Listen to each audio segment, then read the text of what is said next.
Well, we have something for you today. Someone who's very positive about what artificial intelligence means to humanity. There is so much going on about scary. And Derek Rydall, Rydell.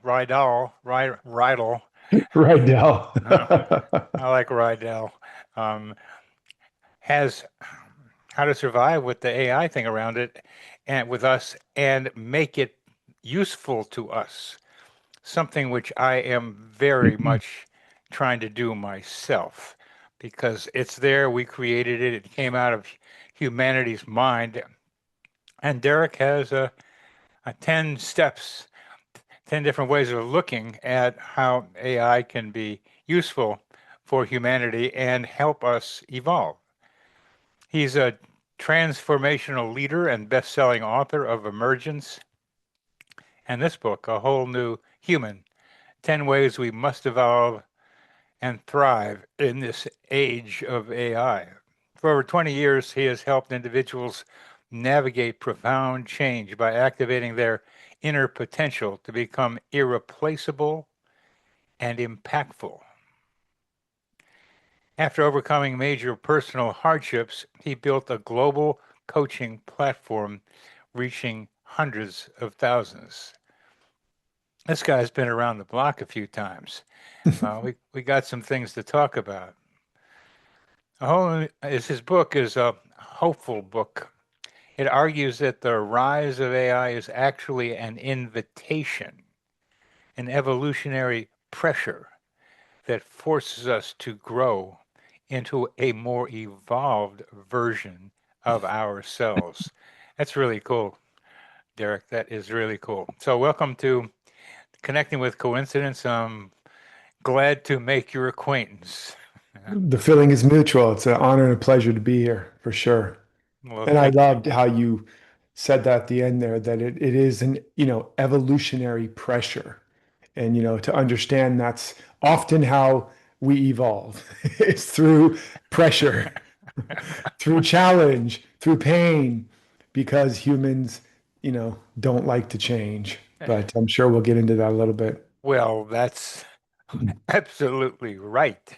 Humans don't like to change.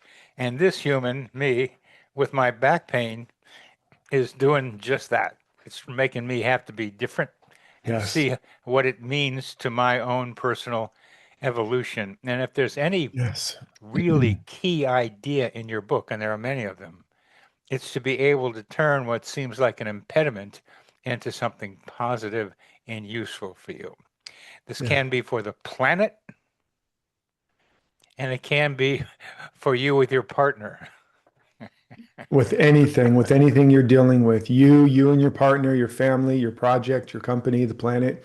It's like what Einstein, said that you have to make a choice at some point that either all of life is a miracle or none of it is. And and so it's whether you believe life's a miracle, whether you believe there's a God or that there's some universal support system or intelligence or that there's a meaning or a purpose to it all or whatever, regardless of what your faith or religion or philosophical belief is, there does come a point where you just have to look at it logically and ask which one of these hypotheses serves me best? That life is happening for me or that life is just happening to me, right? Sometimes it feels good. Let's be honest. It feels good to complain and kvetch that life is happening to me. It's like sometimes you just got to vent, but ultimately you don't want to have a premise, the premise of your life that's going to lead to the greatest growth and evolution and fulfillment and abundance and all the good stuff is that it's happening for me. And it turns out that is the fundamental first principle of all the greatest religions and even the deepest philosophies. And I think because it's true, you know. Because it's true. Yeah. And why is it so hard for people to accept that truth? Well, I think because we tend to build up a story about life. First of all, we don't experience life directly. we experience it through the filter of our own story, of our belief. We literally are experiencing our belief, story, or concept about life. We are not experiencing life. And and that's because life is infinite and there's infinite possible places to focus. So there's just no way you could experience all of life. So we experience our story about it.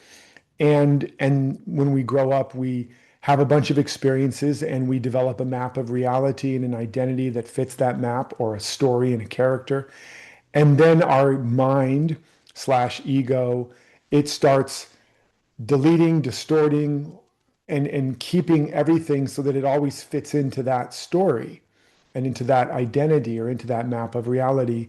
And it believes that it's doing that to support us and to keep us safe, right? Because like in the old days before we had mapped out the world, outside of the known territory, what was out there beyond the mapped area? It said, "Thar be dragons," right? Cyclopses, sea monsters, all the bad, dangerous stuff was beyond the border of our map. And you fall off the ocean, fall off the world, whatever, the whole idea there. And so our mind, our ego is the same way. Anything outside of the map or the identity that we developed to survive in our imprinting stage of life is going to be experienced either as just absolutely not true or a threat. And yet there's something inside of us that is always seeking to emerge, more of us, that calling, that quest to be more, do more, express more, experience more. And when you honor that more than you honor the fear and the belief that life's against you and all that, when you have the courage to honor that emerging impulse in you, it tends to lead you to explore new territory and discover there's more to life than I thought. Before that, everything is working to convince us that the way we see the world is the way the world is. And That's that's why I think we avoid, that, believing it. and that's so inspiring, Derek. It's so inspiring, and you've just given our audience a sense for where your heart is as well as your mind. Now, you have 10 different parts to your book, with AI being a threat and then AI being a possibility of a new future. Yeah. But I want to start with, what does it mean? And that is, how does someone become, and what are they when they become a fully realized human being? Mm. Yeah. I mean, I think the answer, that question, I like to say the question is the quest you're on. And that question is the question, who am I? What am I really made of and made for? That's the quest we're all on. That's why the Oracle of Delphi said, know thyself, right? And that wasn't an affirmation, it was a warning. You better know yourself, or else somebody's going to know you better than you. So, so the greatest quest and the greatest privilege of a lifetime is to know who and what we really are and why we are alive, and to endeavor to live that rather than this is what it looks like. It's life is not a problem to solve. It's a great mystery and adventure to live. Now, if I was to try to put some framework around it, I would say that a fully realized and fully lived and expressed human is akin to what it says in Genesis, made in the image and likeness of God. And what I mean by that is not that God is a man.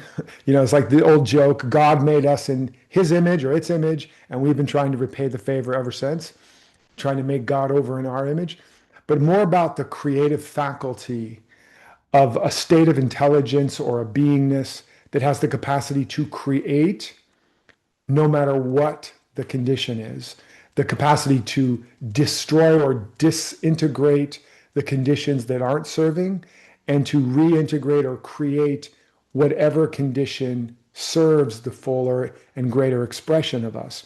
Unlike any other creature that I'm aware of, we have the capacity to create out of seeming nothing. like the Big Bang. There's nothing, and then bam, there's everything. That we have that same capacity. So it doesn't matter what life you've lived, what side of the tracks you were born on, what your genetics are, what your parents said or did or didn't do. It doesn't matter when you understand that your true capacity as a human being, as a spiritual being, as a true creative being, is you can create whatever conditions you need to ultimately flourish. And when you flourish, a human being delivers a gift to the world. They flower, they fruit. In fact, in Sanskrit, the meaning of human is the dispenser of divine gifts. Oh, that's good.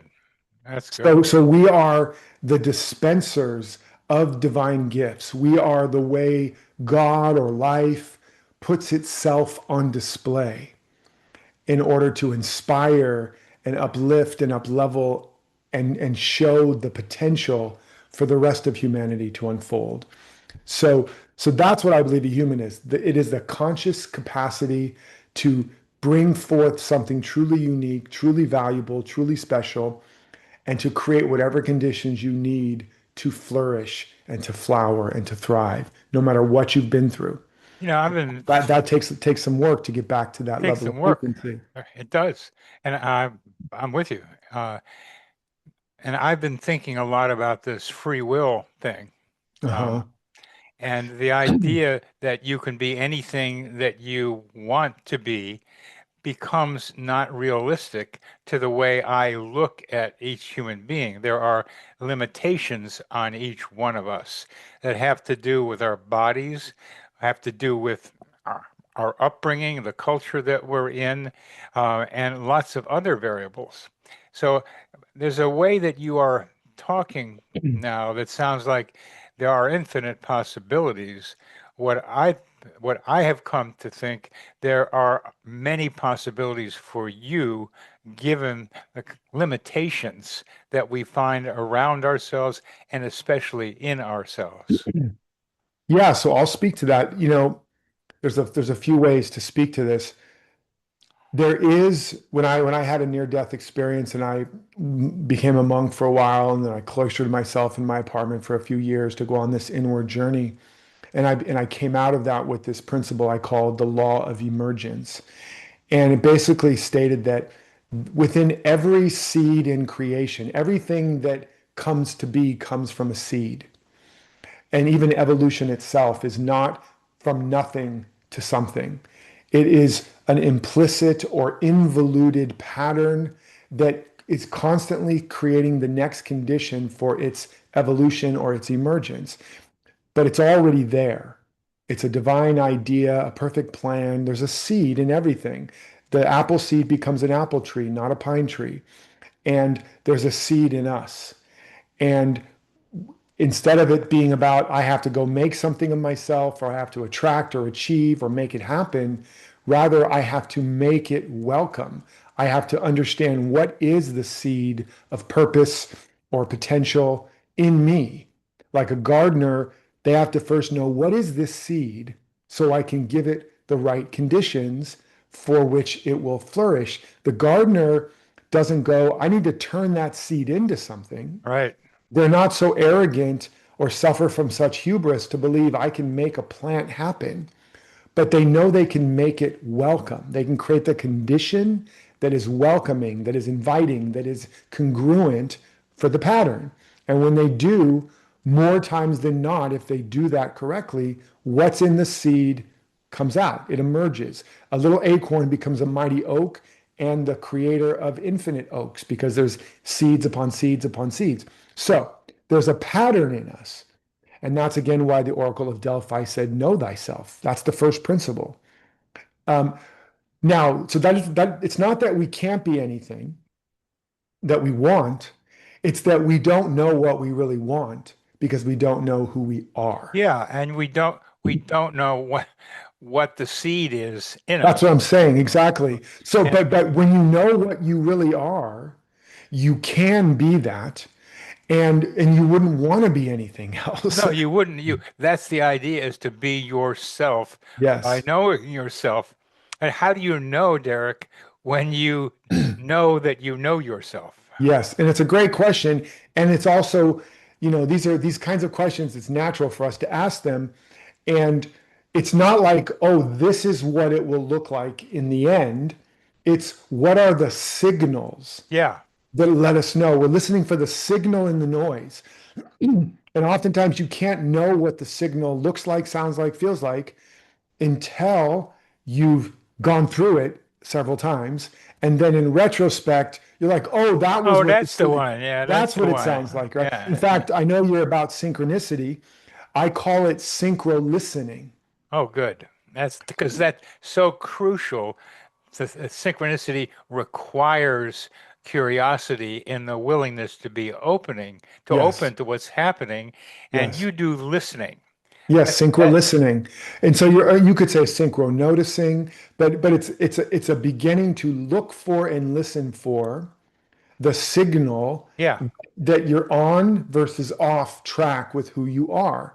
And yeah. there are signals. All feelings, all emotions are messengers, whether it's anger, fear, grief, guilt, shame, they're all And valuable. my bad back is a message. 100%, That's we got to 100%. look at that. It's all a messenger, and we just haven't learned to read the message. If you understand and accept all of life is for you, all of life really is conspiring for you rather than against you, now you have the capacity. You have to have that premise first. Then you can listen to what appears to be pain and trust that it's really a messenger of greater freedom, of greater expansion, of greater potential, that you can go into the wound and you can believe that within the wound is a source of greater wisdom. And that's what I'm doing. I was just doing that today with exercising and feeling the pain and having some idea about where it came from. Yes. So each one of us is like the apple seed or the oak, it's the oak seed. We have our own pattern to emerge from Yes. what we have been given. Yes. What is the pattern that's emerging from you, Derek? Well, yeah, I mean, I spent my whole, from an early age, I always felt like there was something in me that wanted to come out. And I was always curious and trying to figure out what it was and how to get it out of me. And I was an artist and a creative and musician and all these different things. And also would always interested in religion and philosophy, go over friends' houses who were Christians, Jews, Buddhists, whatever. So I was always curious, seeking truth, seeking greater reality, and seeking to express something in me. But I also got the feedback that I was weird, that my dad was like, you can't be an artist, you live below the poverty level, you got to be a businessman or a doctor. And then my mom telling me I could be anything I wanted. I'm like, that's not helping, mom. Anything is too I much. gotta be what the anything is in me. That's what Anything I is gotta be. anything is a lot. It's a lot. Can you narrow it Yeah, down? well, yeah, who had this thing Right. right there in front of And you? then my What is dad's it? like, I'll narrow it down. It's just this, or you're going to fail. I'm like, well, that doesn't help either, because that's not what I'm feeling. So I was always from a very young age on a quest. And I like that you were told you were weird oh, because yeah, part of my back pain is my older son looking at me the other day when he was visiting and saying, "You know, you're weird. What do you do with that?" I know what I do with that. I said I agree with him because right. I'm not the more conventional way that he and his brother think about things. They don't like that. So you had to find a path between everything and no, you got to be a doctor or something. Yeah, it's the ugly duckling story, right? Yep. I'm born in a duck pond and I'm an ugly duck, but it turns out I'm really a perfectly fine swan. And so I was born in a family that they loved me and they weren't bad people. My dad was doing his best, obviously trying to support me, but it was not ultimately supportive in the way that I wanted, meaning see me, validate me, give me approval. And so what it forced was it forced me to have to find validation through my Your own own self. grit and Yeah. my own journey and my own digging and my own resilience so that when I found it through the digging and the excavation, I would know it versus, oh yeah, sure, whatever you want to be, son, you're awesome. Well, am I? Or you have to be this. Well, do I? So I had to go through that journey. But the result of that journey, of the pain and the struggling and the suffering it to be so, and feeling like an oddball, feeling like an ugly duckling, feeling like an outsider, wanting dad's approval and not getting it, etc. It developed in me, first of all, a deep core value of knowing who and what we are and why we're alive and finding a way to do it and live it successfully. There's nothing more important.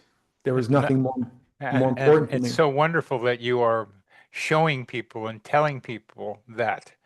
Yeah, I and have that developed in me also an understanding of the journey, of the path, like a guide who's gone into the outback or through the jungle yeah. and he's met the poison berries and the snake pits and the dangers and the cliffs and the floods and the waterfalls. Oh, So good. as a result, I can now guide people through that journey. And that's what ultimately became what I call my life code, which I talk about in the book, is I'm a purpose whisperer. Yes, I'm you a are. person who can help a person sometimes in minutes discover more about who they are and why they're alive than 20 years of therapy has helped them do. But that's true for all of us. It may not look as I'm able to articulate it in a way that seems so That's simple. important. That's important that you're able to articulate it in ways that that other person can understand.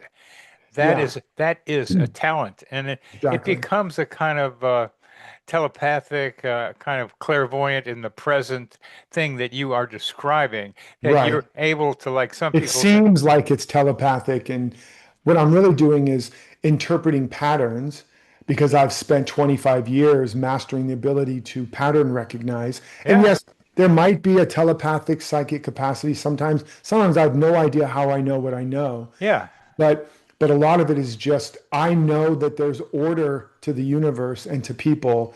And over 25 years of seeing it thousands of times, I've developed the ability to help articulate it so that a person That's can the know key. themselves. That's the key to articulate it. And also, I love that you love to recognize patterns.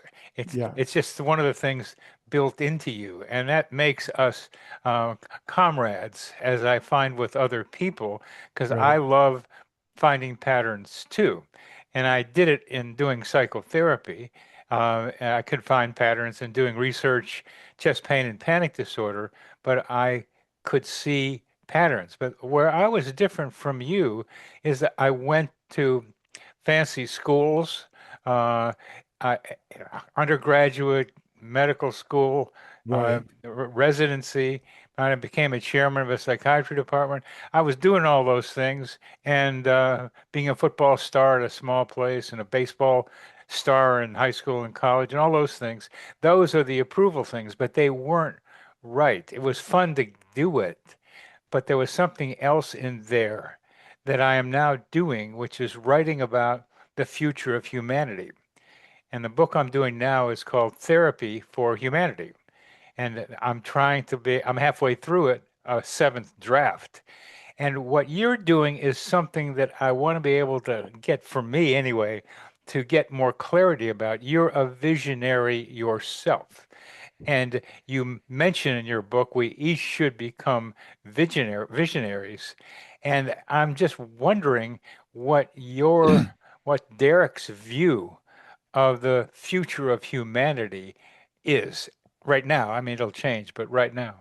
Yeah, I mean, well, before I wrote this book, and it was before ChatGPT came out or anything, I've only had two experiences in my life that I would say are truly prophetic visionary moments.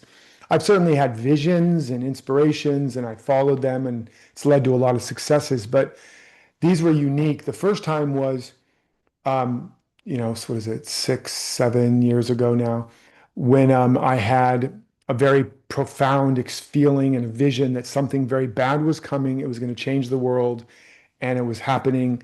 And people thought I was crazy. I was Chicken Little, and I felt kind of weird about sharing it because I couldn't quite articulate what it was. But I was like, "Stay close to home, keep your family close, get your house in order." And then COVID happened. And and it's the world is still recovering from that. And then cut to a year or so, a couple of years later, before ChatGPT again, and I had the same thing happen again, only this time it showed me the voice came in and said, build an ark, the flood is coming. Wow. And that's not something you hear every day. No, it isn't. And Uh-huh. I now, I like to say to people, don't worry, I did not rush out to Home Depot and stock up on lumber. Um, You didn't you start know, looking for giraffes either. I did not, yeah, start taking little specimens of everything. But I'm not good at building anyways. That would have been a very terrible arc in that regard. But it was very powerful, and it grabbed me by the scruff of the neck, and it showed me this is before ChatGPT and all of that, and it showed me this world that was unfolding with technology, and that our deepest and most important and essential humanity was at risk of becoming subsumed by this technology. Absolutely. And it showed me all this stuff, none of which had happened, all of which has happened since, and much more and much faster than I could have imagined. I mean, it felt like science fiction, It but is. I saw it all. And it was and it would not let me let it go. And I was like, well, why me? I'm not a technologist anymore. I used to be. And it's like, but you've spent 20 years helping to develop the most important technology, which is the human technology, the real super intelligence. Humans are the killer app that we're waiting for. And we just keep projecting it outside of us into towers of Babel and artificial intelligences, and nothing against them, but we are projecting our power out onto other machines and systems and structures.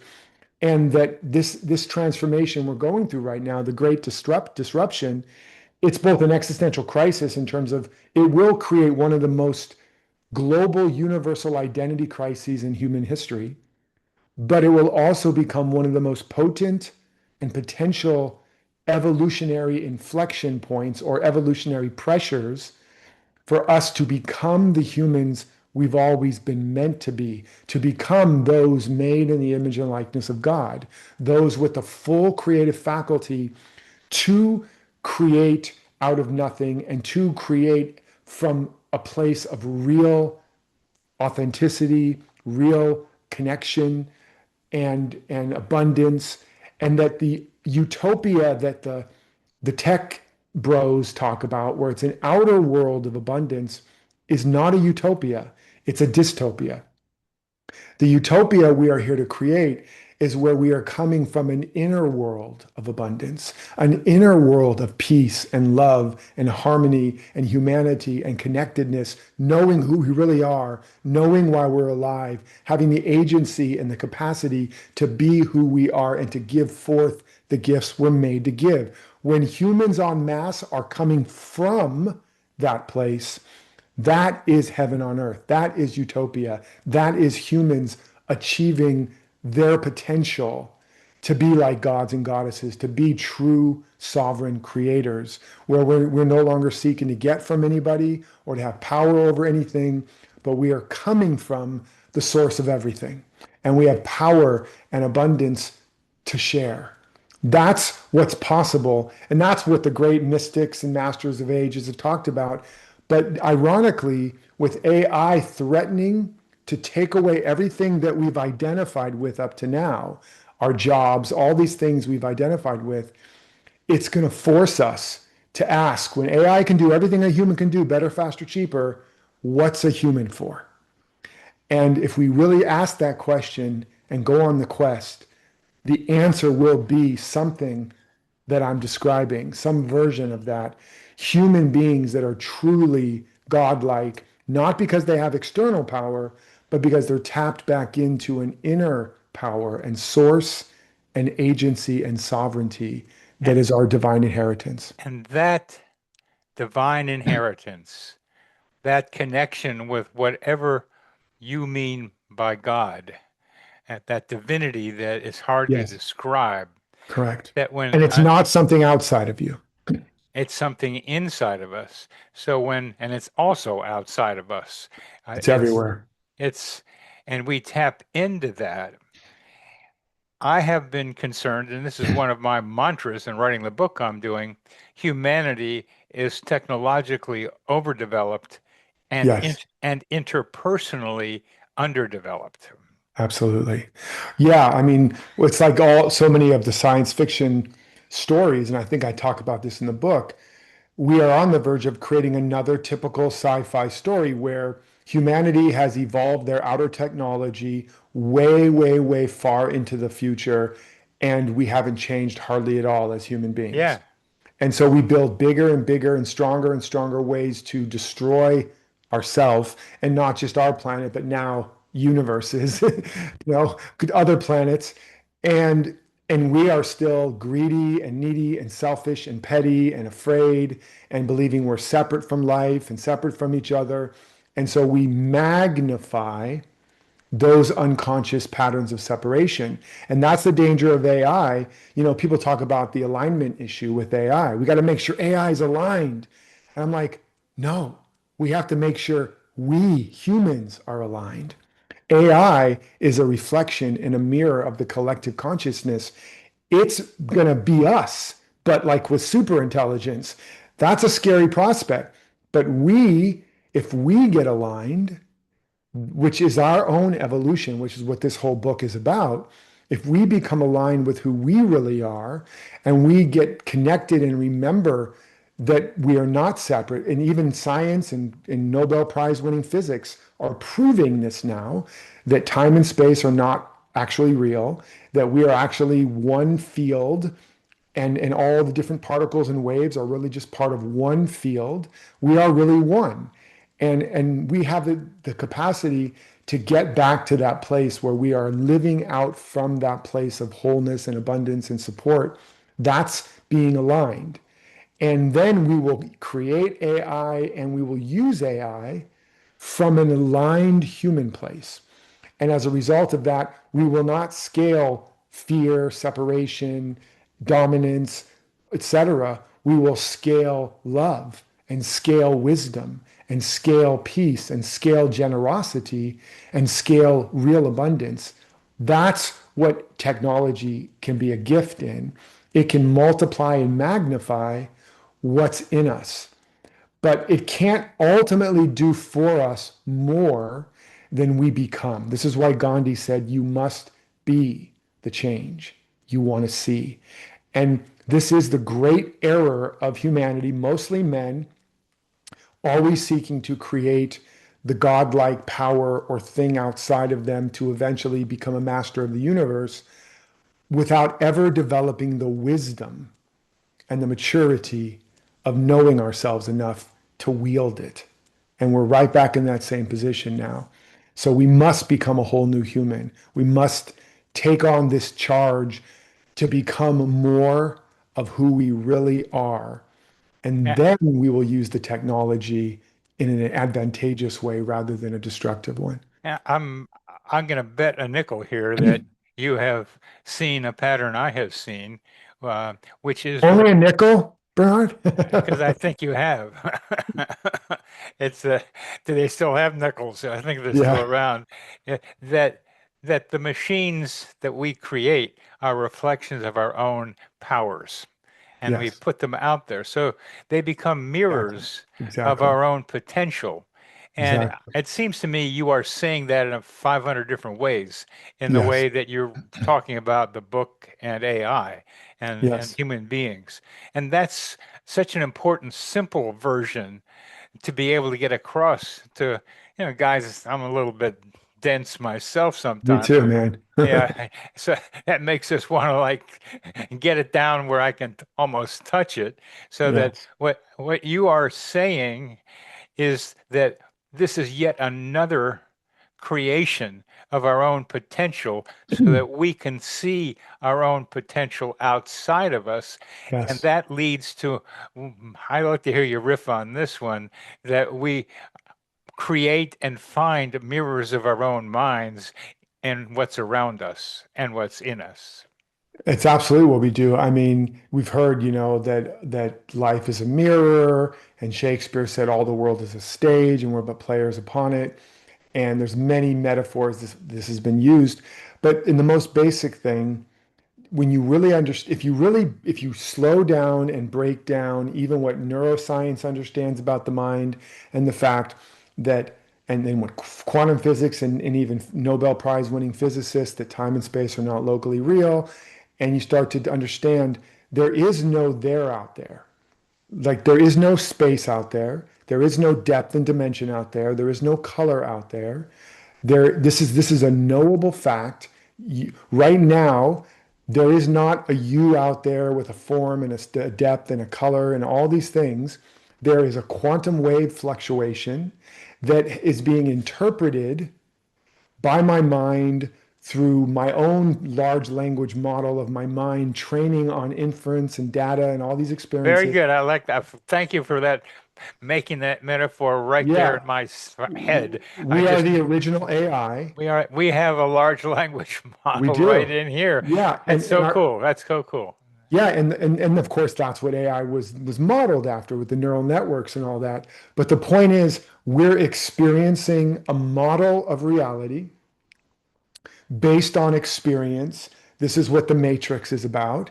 We are all living in a matrix, in many matrices, and in a collective one as well. Otherwise, we couldn't even see each other or connect in any way, shape, or form. This is also where the many worlds and many dimensions theories comes from, because there's many more beings here. We just can't experience them because they're phase shifted into different matrices. But we know that we already experienced that in many ways. All of that to say, when you get that, you realize there is no really inside or outside of us. We are not moving around in a physical world. We are literally awareness moving around in consciousness. And Beautiful. as we experience different parts of our consciousness, it becomes manifest as an experience. And so, yes, we're always only experiencing our consciousness. And this Yes. is the great revelation that allows us to never be victims again. It's also a tough pill to swallow. And the outer technologies, like, this particular technology that allows us to be in the living rooms or the cars of people all over the world simultaneously. Well, in spiritual literature, they would call that omnipresence. They would call that omnipotence. Yeah. They would call that omniscience. We Yeah. have access to all the knowledge. So we are creating outer technologies that are mirroring the nature of consciousness. And that's the point I really want to underline for our viewers and our listeners, that those are mirrors of our own minds. And Correct. there's a very important subset of those mirrors called relationships. Yes. And I didn't hear you mention that in what you were just talking about. Not just yet. I do talk about that in the book, I in the know. So chapter on, yeah, AI I will weaponize our intimacy. We need to upgrade our hardware. I like that. That hardware is a great line. And Yeah. so, yeah, so the truth of it is, though, to understand is that just like our dreams are populated by the personifications of our own psyche, well, likewise, this dream, this human dream, call it Maya, whatever you want to call it, again, if you understand, even from physics, there are not separate particles.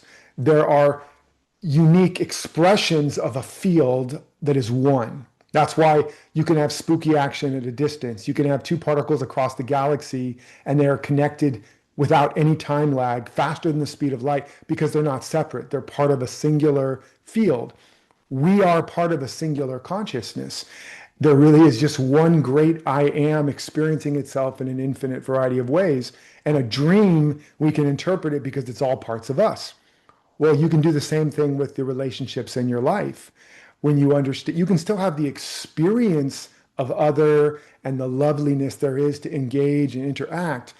But when you really accept that you're interacting and engaging with parts of you, which is why Jesus also said, love God with all your heart within you and love your neighbor as yourself, because your neighbor is yourself, literally in quantum physics and even in physics.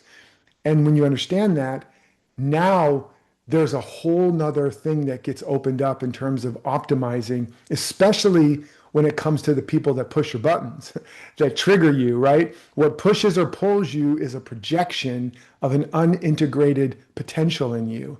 This is what shadow work is. This is what Jesus meant when he said, love the enemy, and the enemy is in your own household.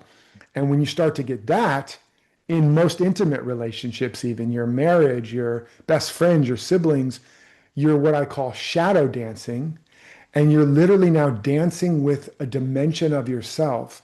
And if you can take that on, not only will you become free of the trigger and not be bothered, and ultimately, often the relationship will change just from that because the polarity isn't there anymore. But the depth of connection and intimacy within that relationship, should it stay together, goes to a whole nother level of intimacy. So, yes, we are just moving around in consciousness. You're a dimension of me, and vice versa. And if I have to say so, I mean, I look pretty good.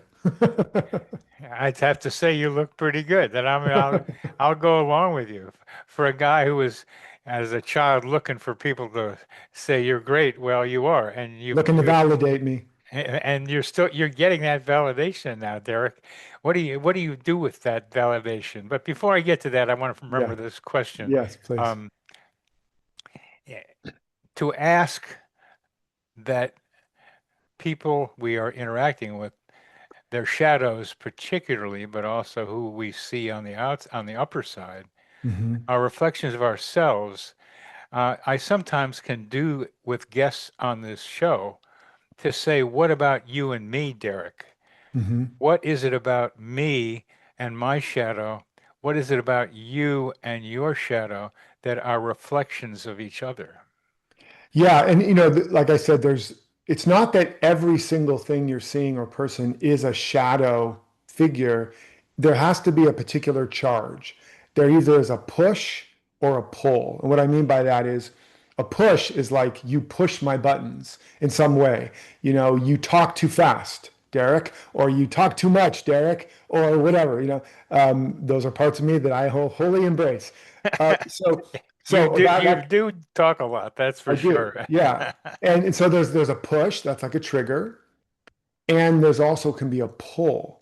So that could be like, you know, the way you say these things or your articulation or your use of like or how you dress or how you look or your capacity to love.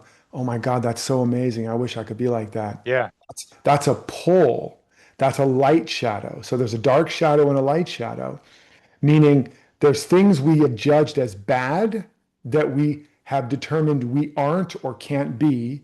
We repress them and then we project them onto the world and we know what they are because energy is never destroyed. It just shows up in different forms because it triggers us. And there's also positive qualities we've repressed and said, I'm not or I can't be. And those also show up as the people we admire, the people we wish we were like or wish we could be with, the whole celebrity star system Oh that's yeah. screen. So these are both shadows. And whenever you feel the push or the pull, that's your cue to take a breath and go, what is that quality makes me want to punch them? And then let me embrace that quality and own that quality, get to know that part of me, hear it, hold it, heal it, not to change it, right? Not to turn that part, that guy, he's so arrogant. Well, let me take on the arrogant guy and not try to make him a humble guy, but find the gift in the arrogant guy. Yeah. And that's a redemption that happens. That's loving your enemy.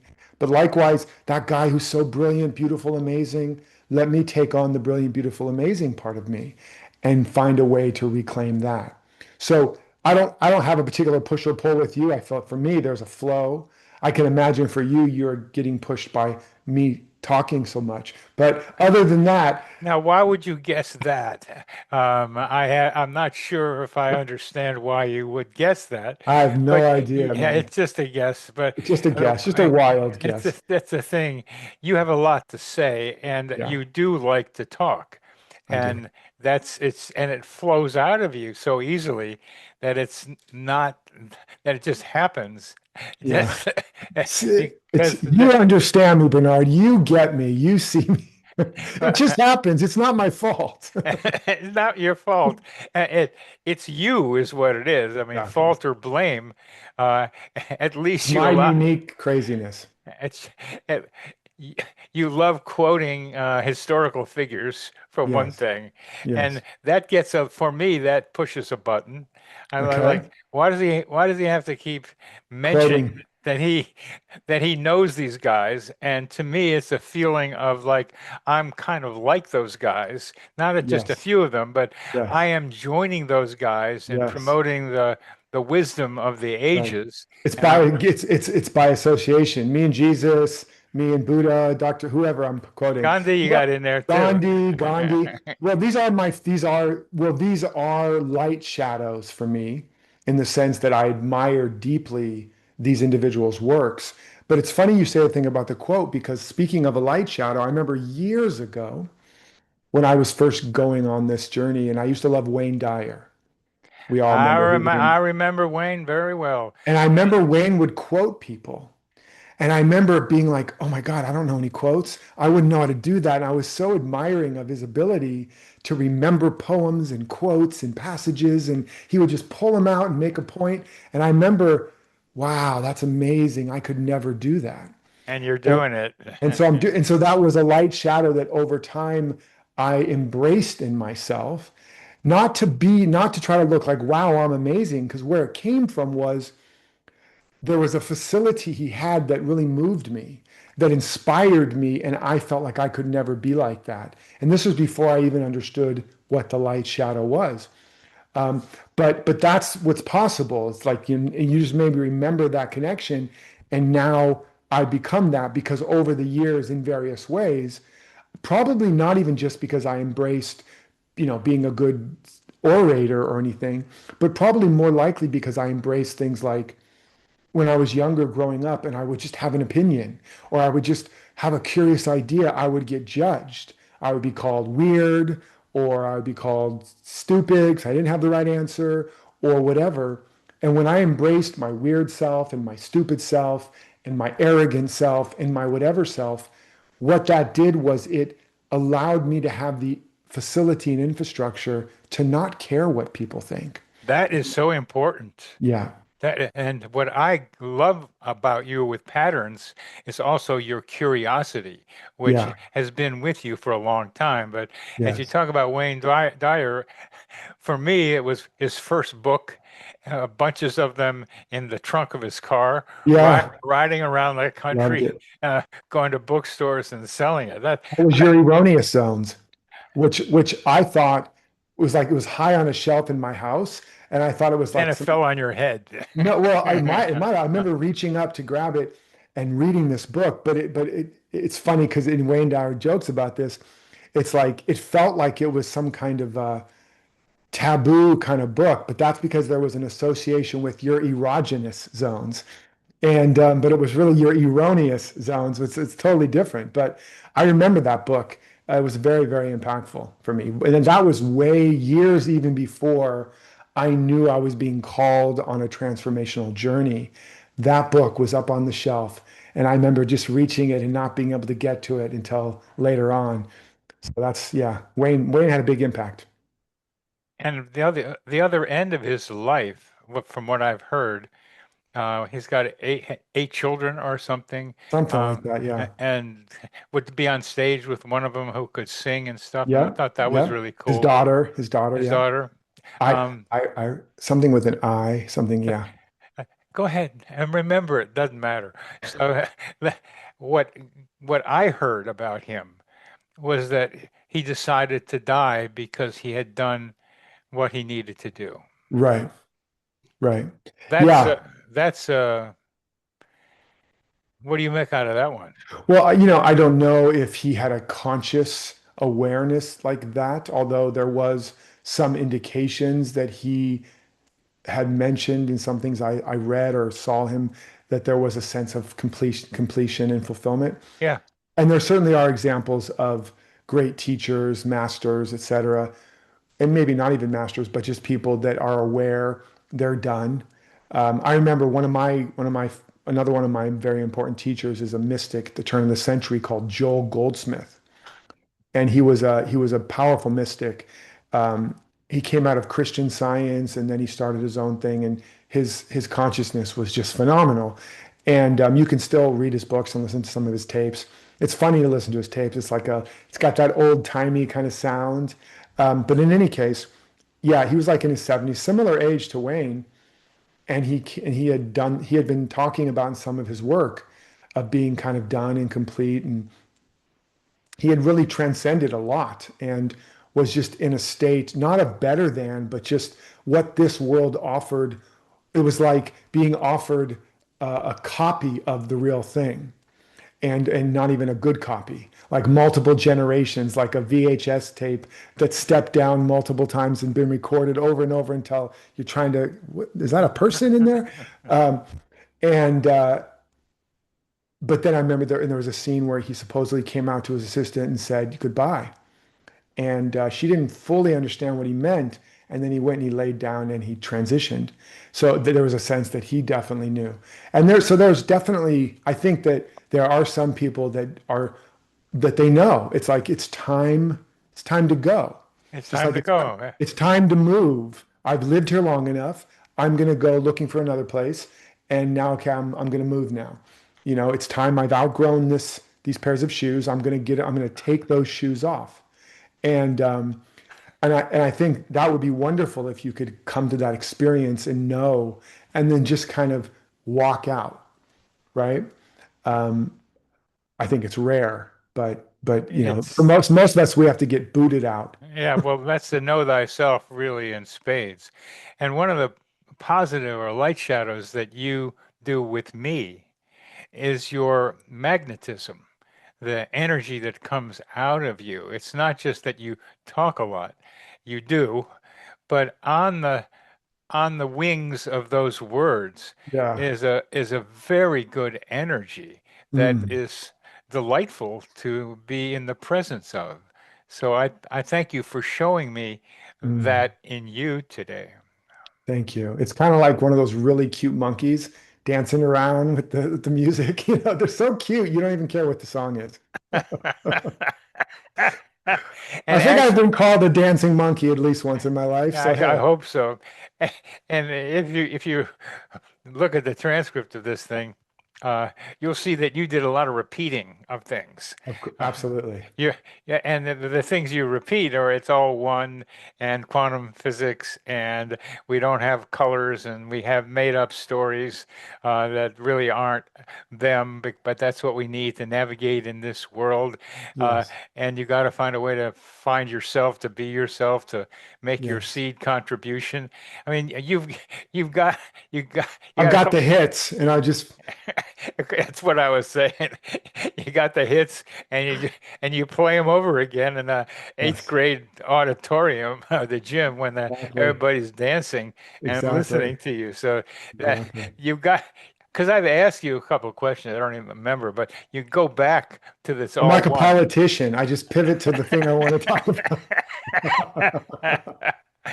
And sometimes I'm able to, let's use a phrase, pin people down, which is me to, Yes. which say, Derek, really, what are you talking Oh, about? for real. What do you mean, man? Yeah, I do that, but you're hard to get to do an answer to what I think my question is, because you can just, politician is a I great love metaphor. it. I'm a spiritual politician, You man. spe- I'm running for humanity's greatness and the oneness of everything. And do I have your vote? I got And my there, stump I just speech. saw the airplane go across the sky with Derek on there. Vote Derek. Yeah, okay. It's like, Vote you. You are the answer you've been waiting for. But yeah, no, I mean, it's true. Everything you said is very, very well. In fact, maybe the best I've ever been roasted in a positive way to see, to talk about like what I do, the patterns and the habits. And it's boded well because most people need things to be repeated. And yes. it's like, that thing, this message will repeat. And it's like it's just on repeat, and I just keep finding new metaphors and new stories and new quotes and new ways Or new energy in or which new it's always to new energy. Exactly. in which to say the same thing. It's Exactly. That's the thing. the words change, but Yes. there's a vibrational shift when you do them that makes the repetition seem new. Exactly. Well, that's the point. That's the most important thing. Like when I was an actor, you understood that the words, as valuable and important as they are, aren't the most important part. The most important part of portraying and performing in an act, acting, is the life of the scene, the real life of it. If it's a scene about somebody whose child has died, or they're falling in love, or they're fighting their enemy, you want what moves audiences the most is a real human, alive experience. And so we would do so much work to get to the life of the scene. And then you just put the dialogue on top. And the dialogue starts crackling and coming to life because the life underneath it is there. And and you can do the same play every night, and it can be as alive Oh, as the first and time. different each time And too. different. That Exactly. That's we're exactly gonna the have same to thing. stop in just a bit, but I do want to get to this because for me, and let's see if I can get you to talk about what I'm asking you. It's always a challenge I will, I with you. promise. Let's see, because you just did it. Uh, you were talking about all the world's a stage, and we're Yeah. all actors on it, and you were uh, an actor, and you an actor, and Yes. you understood that it's the it's the energy around it that makes the difference. And what Yes. I call that is sometimes conscious, but in interpersonal relationships, like when talking with somebody, it's subconscious role induction. Mm. Subconscious role induction. A lot of times you may know because you're very self-aware, but that you are trying to have the other person respond to you in a way that you want the other person Mm. to respond. And you're one of Yes. those rare creatures who it looks like to me is aware of doing that, which I call para communication. Otherwise, in layman's terms, you're really good at manipulating people.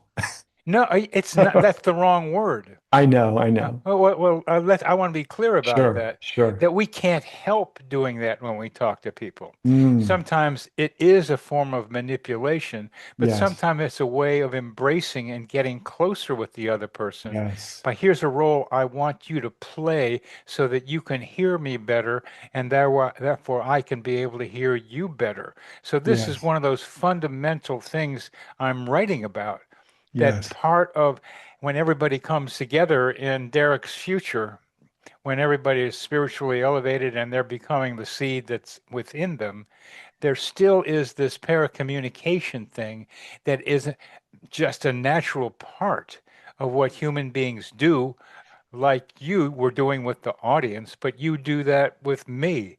You do that in a lot of places, and you're very effective because as much as I can say, well, he made me feel this way, he made me listen to him all the time, I can't complain about that because it was a lot of fun. And Right. you were able to make it so that the role I was in with you was Mm. one that engaged me without the words, just the role Yes, that you para-communicated for me to be in.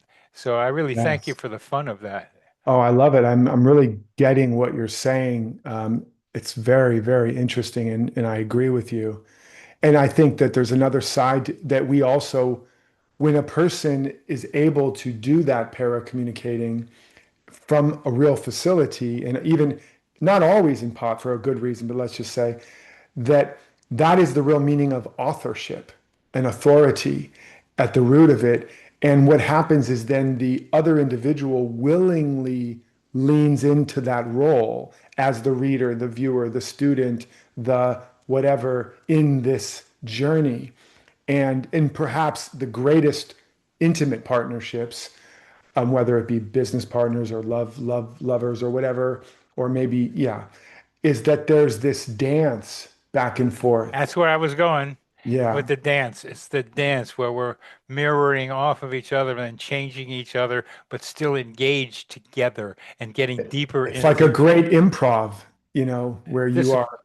That's you're what we got here, it's a yes basically.